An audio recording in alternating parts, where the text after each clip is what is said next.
Ladies and gentlemen,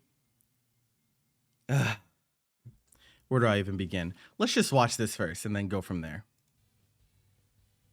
ドラゴンボールファイターズをプレイしていただいているファンの皆様、こんにちは。ドラゴンボールファイターズのプロデューサーのひろきです。いつもドラゴンボールファイターズをプレイしていただき、本当にありがとうございます。こうしてですね、ずっとこうやって運営を続けられてきたのも、日々皆様がプレイしていただいて、応援をしていただいているからこそだと思っております。本当にありがとうございます。そして発売6年目を迎えたドラゴンボールファイターですが、今年もワールドツアーを開催いたします。今年のワールドツアーは先日実装したロールバック機能を活用しまして、オンラインとオフラインの両方の開催となります。6月28日の CEO ファイティングゲームチャンピオンシップスを皮切りにスタートしますので、ぜひ皆様ご参加ください。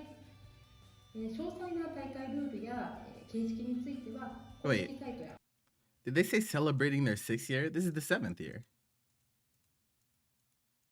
Huh? ですが、 Okay. 今年もワールドツアーを開催いたします。What? 今年のワールドツアーは先日実装したロールバック機能を活用しまして、オンラインとオフラインの両方の開催となります。6月28日の CEO ファイティングゲームチャンピオンシップスを皮切りにスタートしますので、ぜひ皆様ご参加ください。詳細な大会ルールや形式については公式サイトや公式 X をご確認ください。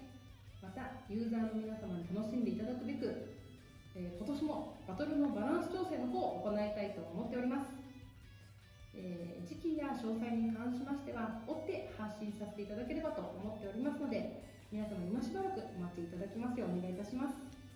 ロールバックの実装、バトルの調整を踏まえ、今年度のワールドツアーはドラゴンボールファイターズの集大 She fucking lied. This is gonna be the pinnacle of Dragon Ball Fighters? Oh, okay. 成となります。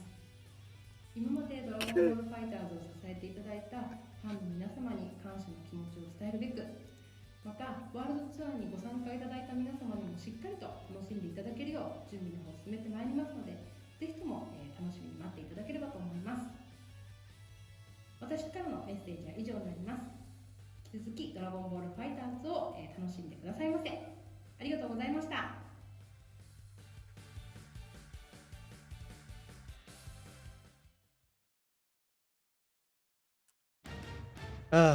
God, man.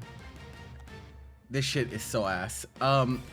So two main things to take away from the video is that it's a world tour, and they're gonna do more patching, which is really funny, mostly because like I don't even think at this point they even needed to do a world tour. All they had to say is the word patch, and they already have suckered all the people that they were hoping to get by just saying the word patch in the first place. Like you say the word patch for them and they're like, oh shit, it's time, even though the last like what 3 or 4 patches have honestly like kind of made the game worse, in my opinion.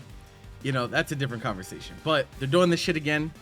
I told you guys about how easy it is to do world tours for companies like this. It's not difficult.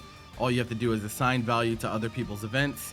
The only thing that really costs you anything in terms of money or time economy is hosting the finals. So whoever is in charge of the budget over there is like, you know, we're doing Battle Hour anyway. Obviously, they're going to do Battle Hour anyway because Battle Hour is not just Dragon Ball Fighters. It's also their other games. It doesn't cost them anything to just stick a Dragon Ball Fighters tournament there, right? So here we are again. Some funny things to talk about with this one, but we'll get there when we get there. So we got embark on a thrilling journey across the globe with Dragon Ball FighterZ World Tour 2024-2025. What do you guys think about the logo?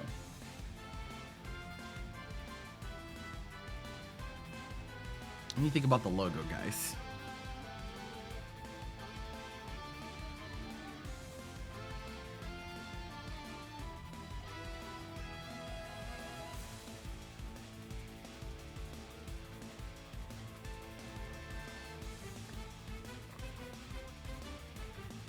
I feel like I liked the last one better. The red one with the flames. I kind of like that one better. This one's fine. It's okay. It's not the same logo as before. No, they've done slight alterations from year to year.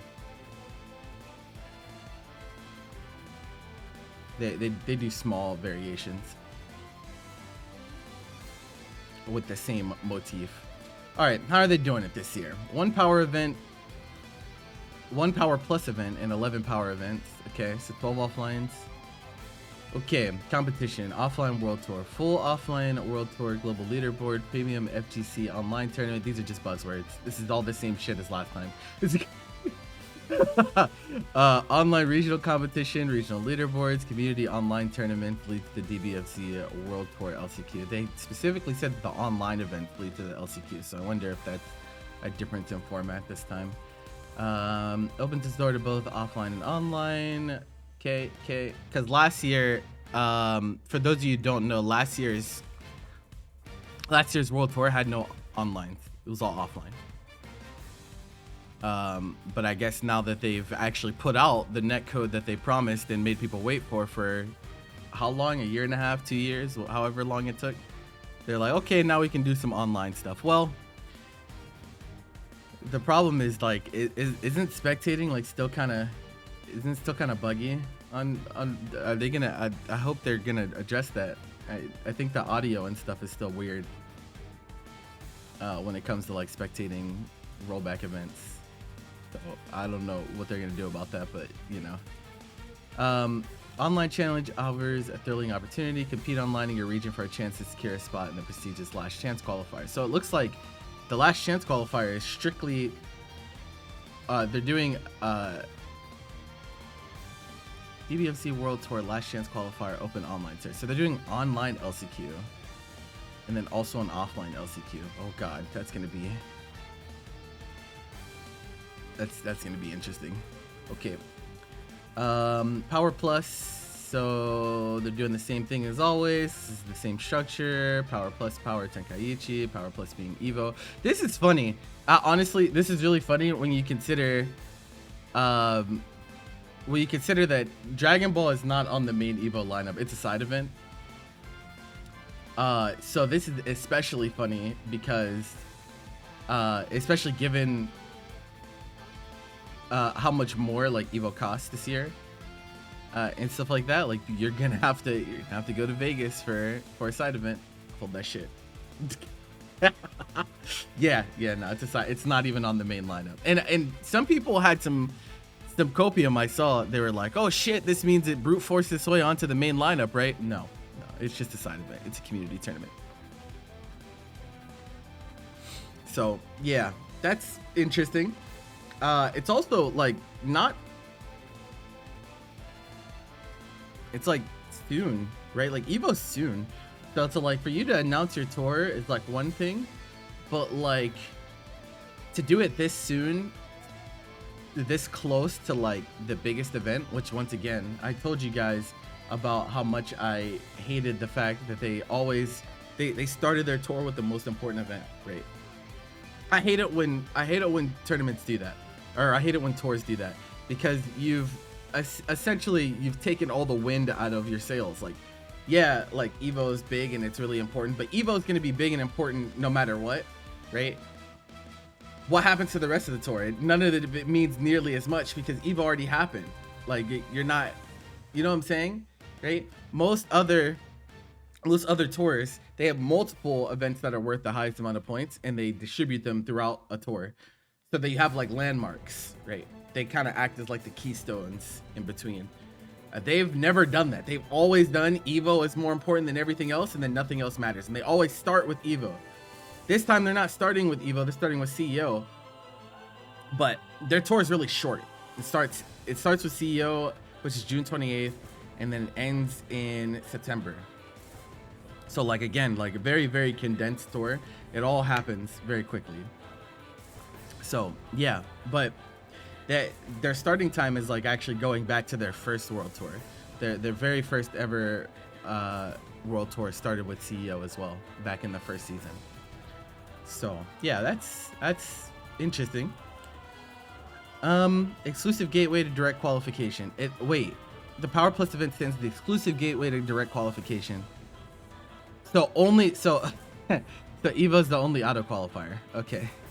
Based on this wording. Okay, well, there's that. Then the power events, premium offline events, awards points on global leaderboard, top 2 power placements count towards the global leaderboard. No, don't tell me they're doing the thing, guys. Oh no. Oh no, oh man, they're about to catch the meanest roast from your boy. No, they didn't do the thing, right? Okay. What I'm thinking is that they're saying, so Evo count is an auto qual, and then there's 2 power events that count towards your points. And so are they gonna do the thing where they have 4 online events that count towards your placing, and it means more than the offlines again? Don't tell me. Let's take a look at these though. This is their power event lineup. CEO mix up. This makes sense. It's honestly most of the same customers. CEO as usual, mix up as usual, Evo, FE major, crossover. I don't think crossover was there last time, so this might be new. Versus fighting as usual. Couch Warriors in Australia, that's usual. Emirates Showdown, this is new. I don't think this was here last time. This is the first I'm hearing about this event actually. Emirates Showdown. Huh, okay. UFA as usual, Thunderstruck as usual, Tiger Uppercut, ECT. Yeah, so a few like new ones, but like mostly the same tournaments that we're used to. Looks like they're still doing the overlap thing where they have multiple going on in the same weekend. I hate it when tours do this, no matter who it is. I hated it for this past weekend with DreamHack Dallas as well, because DreamHack Dallas and Battle Arena Melbourne were both qualifiers for Esports World Cup, and they both happen on the same weekend. I hate it when they do that. If people really want to grind and they want to go all over the world to like get as many opportunities as possible, they should be able to. Don't host 2 qualifiers on the same weekend. You can't be in 2 places at once, bro. Come on, man. I think they only do it once though. They only do it once here. Yeah, Thunderstruck UFA.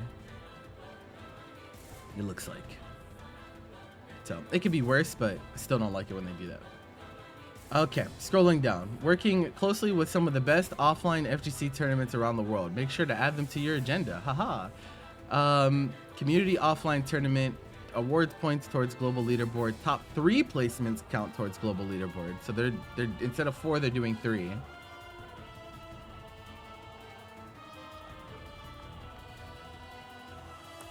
You know what? You know what, guys? I think they watched my last video.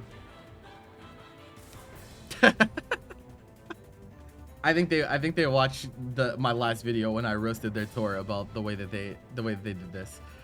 Top 13 players qualify. Okay, so 1 from auto qual Evo, 12 from leaderboard, and then 3 from LCQ.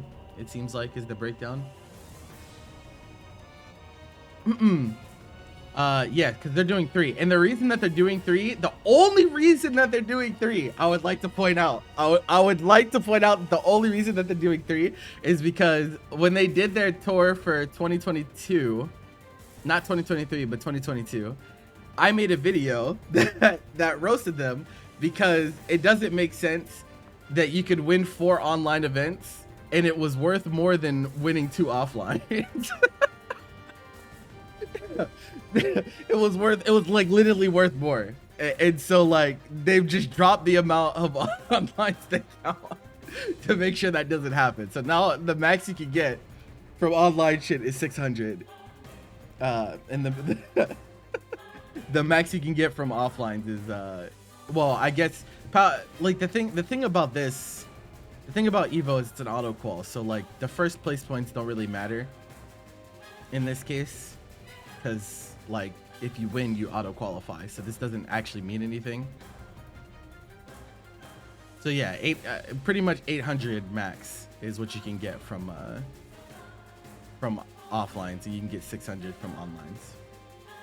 Before it was you could get a max of 880 on onlines and a max of 800 on offlines, which was like, and this is before rollback. This is before rollback, which, you know, definitely didn't pull any punches on that. Oh, wait. Oh, it's different. No. These are just the opt-ins. My bad. So, okay. So they have Tenkaichis and they have online Tenkaichis. Okay, so this is 3 opt-in community events offline, it seems like, for these. And then we have the online event challenge. Okay. So these are 4. Are these going by the same? They did it again? No, bro. They didn't do it again, bro.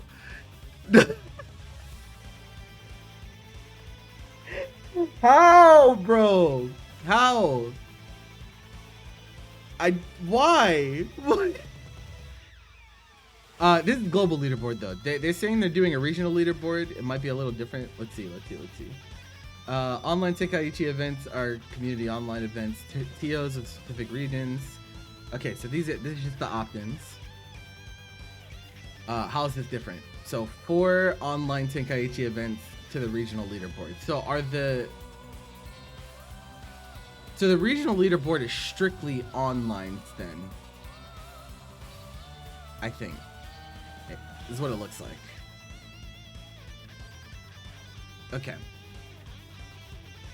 Top 1 player from each regional flew into the DBFZ World Tour Last Chance qualifier. Oh, this is they're kind of doing this like the old Dragon Radar events from season 1. Because you don't auto qual from online. You go to, well, you get flown to the DBFZ World Tour Last Chance qualifier. This is from the online. This is from the online ones. It's weird because their breakdown earlier implied that they were gonna have. So from this, it almost seemed like they were gonna have a different LCQ for, like, this is the offline LCQ, and then they have this one, DBFZ World Tour Last Chance Qualifier Open Online Tournament. It kind of seemed like they were gonna have an online LCQ by this wording. Maybe that's not the case. Maybe they're just flying them to the one LCQ, which would kind of make more sense, but kind of ambiguous on that. I'm not sure how that's gonna go. This is just copy pasted. This is business as usual. In fact, I think it's the same exact breakdown as the offline ones, right? They just cut it off. Yeah, it is. Okay. 6 distinct regions. Oh boy. Don't tell me. Okay. Eligible countries selected based on the active online community in each region. North America, Canada, Mexico, USA, South America. Wait, they didn't. Wait, they regressed. What? They regressed, bro. They're not doing the extended region thing.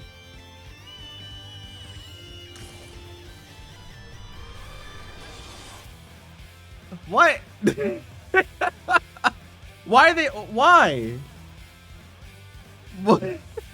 No, okay. So for those of you who don't know what I'm talking about, they did this thing with a few tours ago where they had their regions for their regional leaderboards, but then they also had something called the extended region. And what that did it was anyone that didn't qualify for the original like designations that they set out. There was a separate leaderboard for all of the places that weren't a part of these. So you could actually qualify from anywhere in the world if you won the extended division, right? But it doesn't look like they're doing that this time. So we're back to like the world tour not actually being a world tour because not everywhere can actually not everywhere can actually participate. They've limited it again. Why? I'm really scratching my head on why they would choose to do that. They would go back to the old one. I don't really get it. Yeah, I don't know. It's a weird one. It's a world one. Hello, Pluto. What do you want, bro? What's up? Regional leaderboards will consider your top 4 online Tenkaichi placements. Point distribution for online Tenkaichi events will vary. Yeah, we already saw that. So it starts at opt-in started June 11th.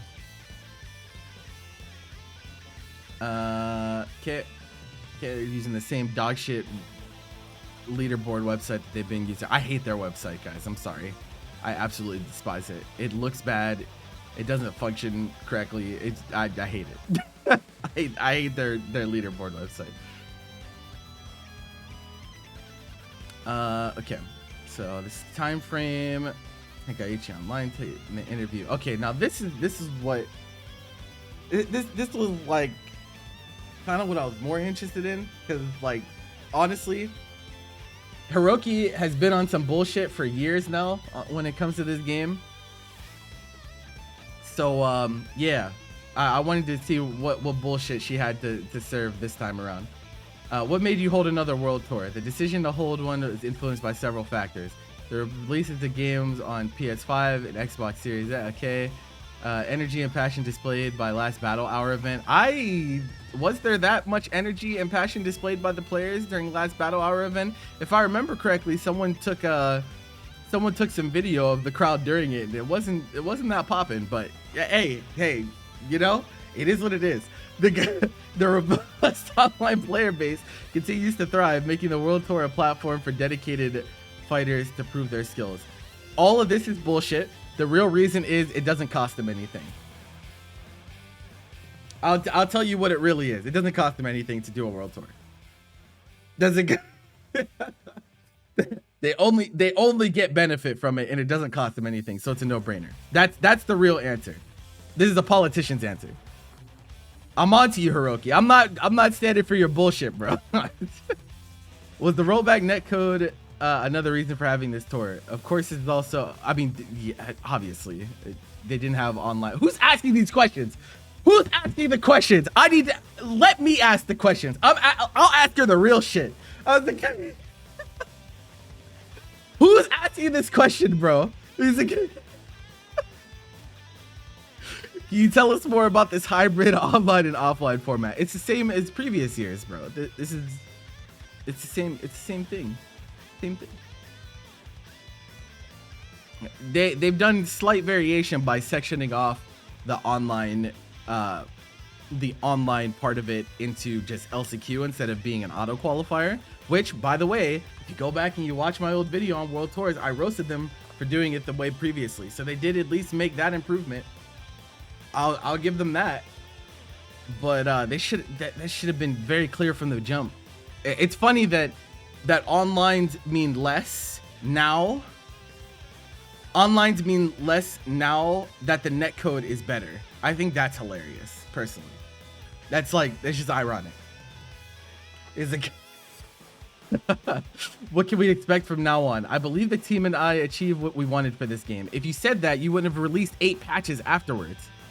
PS5 Xbox Series version release, rollback update, help for the studio behind. Okay, we have one more good news for our players. Arc System Works and I are working on a new balance patch to come with this summer after Evo to spice up the competition a little bit more.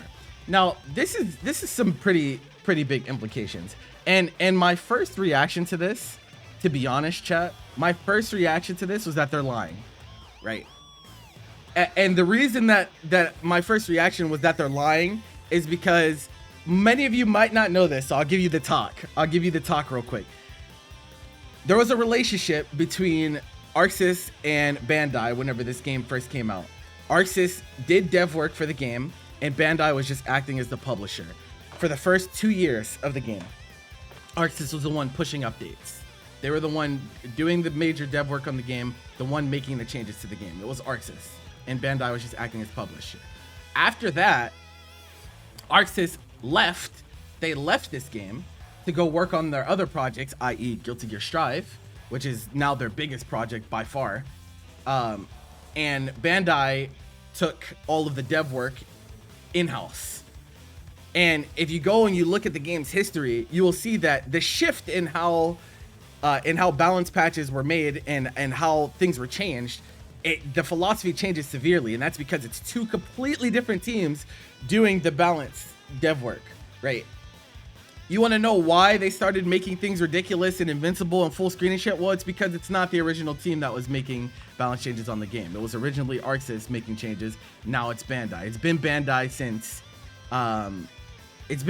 since around Gogeta 4 coming out. So yeah.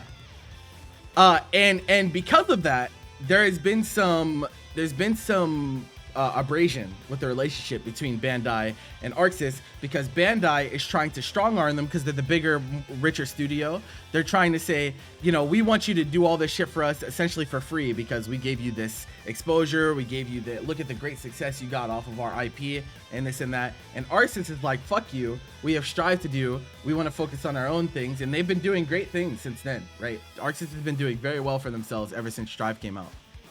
And so that relationship has been very, very rocky, very, very, very rocky, until when they say ArcSys and them are working on a balance patch. That's why I was like, I don't think this is true. I just, I don't think that this is true. If it is true, there had to be a lot of talks done for this, because the way I understand it, they didn't want anything to do with this game any longer. And so I wonder if not only if this is true, but if it is, how much of a hand they're actually going to have in the decision making on this, because I can't see it being that much personally. But yeah, that was weird. Very, very weird situation. It almost seems like it's used as a buzzword in this case. Like this is like them admitting, like, we suck at balance, so we're going to bring in the people that did good balance. We was like, we suck. And so we're going to get the guys that we know that did it the right way. Unfortunately, if you're listening to this, anyone from Bandai or anyone from ArcSys, it's too late. It's too late. Even ArcSys, I don't think could steer the game back to a place where it alleviates all this dumb shit. So, you know, it is what it is. It is what it is. You can give it your best shot, but